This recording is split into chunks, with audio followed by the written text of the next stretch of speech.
Kasi kanina pa ako dito, pumasok na ako sa Yun loob. na nga, sir. Kaya kita tinanong kanina, sir, kung gusto nyo po muna na i-cancel ko muna. Kasi hindi pa nga po sila nagre-reply sa akin. Kaya po kasi ayaw ko ipa-cancel, ma'am. Nagantay na rin ako rito, tsaka nakapunta na rin po ako.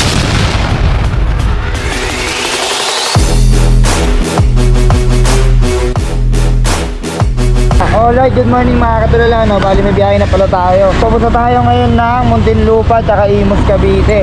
Same as usual, biyahe na naman, di ba? Araw-araw grind para araw-araw meron tayong kitang malaki. Anyway, shoutout nga pala kay Elisha Apparel. Yun, maraming salamat sa t-shirt na binigay niyong napaka-solid, grabe.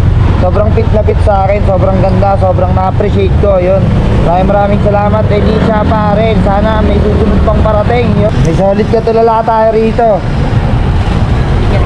Nakita mo ako, ayos, ang galing ha. Meron, yun. Kaso isa na lang eh. Kaso isa lang. Okay lang. Okay lang. Yung pangalan mo, Pap? Bon Reyes. Yun, shoutout kay Bon yun. Sakto, naka-on-cam tayo. Yun ha. Ingat ka palagi. Ay, ito. Yun, alam mo, driver. Panda muna ako ngayon. Panda ka ngayon. Alam mo. Mas maganda pag maraming diskarte, di ba? Oo. Yun, ingat ka palagi. Maraming salamat sa suporto. Nakilala niya ako dito. Along Magayada. Ingat, tol. Tama. Next time. Thank you.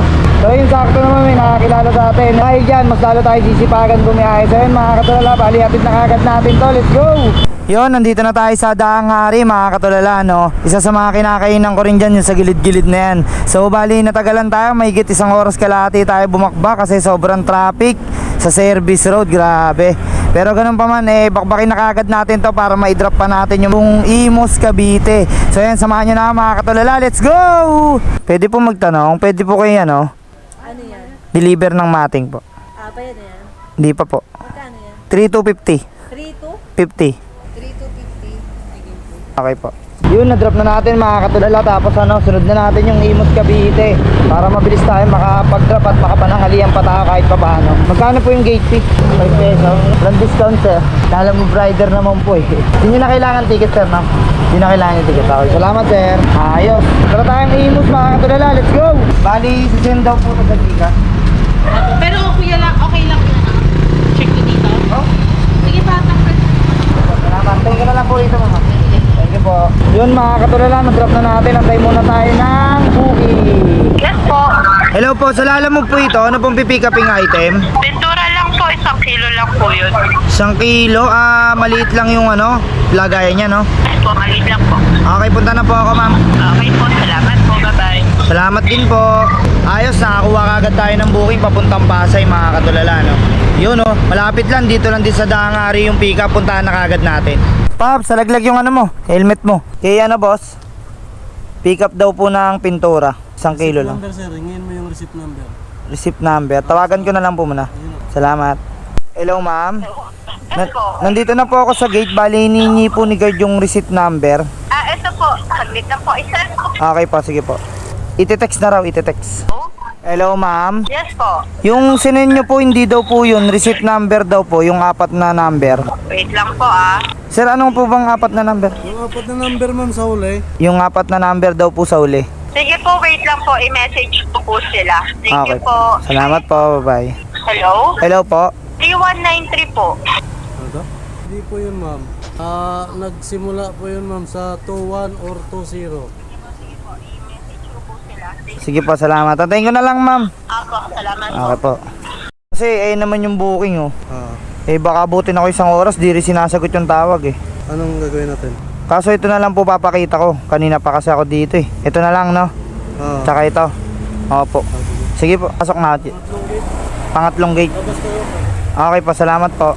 Yan mga katulala, no? Bali, hanggang ngayon wala pa rin mabigay sa ating invoice yung customer. So ayun, bali inaawa na si Chip sa atin kasi 30 minutes na tayo mahigit dito, no? Di pa rin sila nagre-reply, tapos tinatawagan natin, di sinasagot. Kaya ganun na lang, pasukin na lang natin, pakita na lang daw yung pangalan nung nag-book. Kanina ka pa, di mo pa nakuha? Kalalabas lang. Sa akin kasi walang yung pinakita mo number kagaya sa'yo. Di pa rin maibigay, 30 minutes na ako sa labas. Kaya pinakausapan ko na si Chip, baka pwedeng pasukin ko na lang, gawan ko ng paraan. Ay, hindi ni sir. Wait lang sir, gilid lang ako. Ano sir? Sir, bali tinawagan ko po, 30 minutes na ako sa labas. Nakiusap ako dun sa kabilang guard na baka pwedeng papasukin ako, tapos pakita ko na lang. Pero may resibo siya dyan na sinin. nabayad na po yung item, pati may pangalan kaso po. lang, kailangan kasi yung receipt number, hindi invoice yung hinahanap namin dito. Ano sabi niya?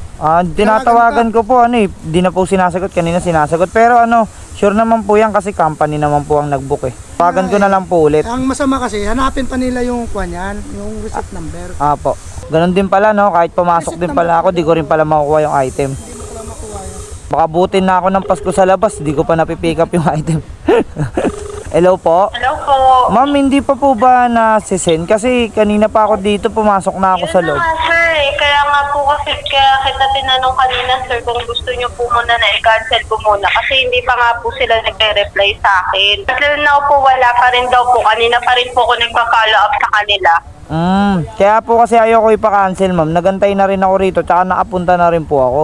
Kaya nga po nagagalit na ako sa kanila kasi sila nagsabi na 1:30 start ng pick up. 1:30 nag-book ako tapos sasabihin nila sa akin ngayon wala pa yung invoice number. Paano kaya ito, ma'am? Pwede nyo po bang pakiusapan yung tao rito? In charge dyan sa Sir, na makawagan sa number nila, meron po bang tao dyan na pwede kong kausapin? Si guard po, baka po pwede. Kasi alam siguro ni guard kung sino yung may hawak ng transaction. Sige po, sige po. Sir, ito sir, pasuyo na lang po ako. Hello ma'am, wala ba kayong pinahasa na receipt number? Sino po yung bumili nito ma'am? Ano nakapangalan? Sige, sandali lang ha, tanong natin. Ma'am bakit tingnan niya si Kim? Wala pa daw yung pinasa na receipt number sa kanya. Ano, antayin ng kwan, ng rider? 2204. Yun, nakuha rin, Chip. Ang galing mo. Thank you, Chip. Pagpalain ka ng Panginoon. Okay na po, nakakuha. Ano na po yung number. Sige sir, salamat po. Pasensya na po sir. Sige po. Ulog ka ng langit, Chip. Salamat. Dito ko na lang pwesto. Oo, dyan na lang para safe ka. Ako, dito dumaan eh. Saan? Dumaan? Sa damuhan? Anong ginagawa mo doon, Pops? Hindi kaya, safe kaya to, Pops? Hindi kaya maulog sa'yo to?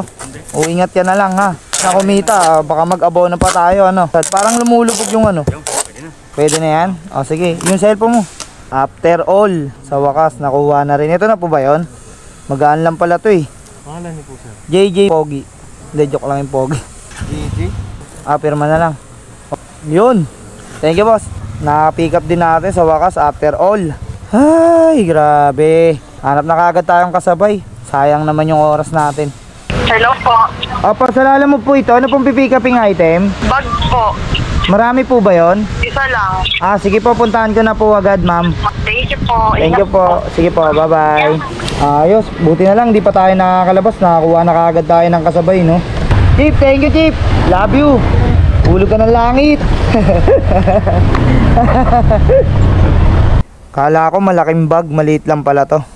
Saan ko kaya pwede lagay ito? Sa loob na lang ng compartment. So ayun mga katulala, no, bali na-pick up na natin yung item. Bali dalawa na yung deliver natin, isang Makati tsaka isang Pasay. At least kahit pa paano, nagantay man tayo ng mahigit isang oras dun sa unang pick up. At least kahit pa paano, nabigyan kaagad tayo ng pangalawang booking. Malaking bagay na rin sa akin yung kaysa magantay pa tayo ulit kasi mas lalo tayong ma-delay, no. Kumbaga, dapat sana mga at least isang oras kalahati or 2 oras, nakapag-drop na tayo, kumita na kaagad tayo dun dapat. Kaso, pagka ganyan nag-aantay tayo ng matagal, syempre madedelay yung natin, pagkita natin tsaka umaandar yung oras, mas lalong matagal, mas lalong mabilis sumapit yung gabi, di ba? So yan, bali atid na muna natin to mga katulala para at least kahit papaano may drop na natin yung mga pangangailangan ng ating customer. So yan, samahan nyo na ako mga katulala, let's go! Hello ma'am. Saan po kayo? Apo, dito sa may 7-Eleven banda, sa may showroom. Saan po kayo banda? Saan po? Galing Bacoor? Apo. Bilis Si Flash po ako, ma'am. Si Flash ka ba? Asan po ba kayo? May panukuli ka sir, 800. Bigyan sa 200. 1,000 lang to, ma'am eh. Wala pa akong barya eh. Wala po ba kayo mapapalitan dito? Gigilid lang ako, nakaharang ako sa kalsada, ma'am. Wait lang po. Okay po. Kaya yun, ma'am. Si Bea Alonso. Okay na to, ma'am, 200. Thank you, ma'am. 164, ginawan 200. Ayos, solid. Ayun, dito na. Ayan, gilid muna tayo. Kay Kim, no? Ayan lang po yun. Apo. Okay na to? Thank you po. Apo, tama.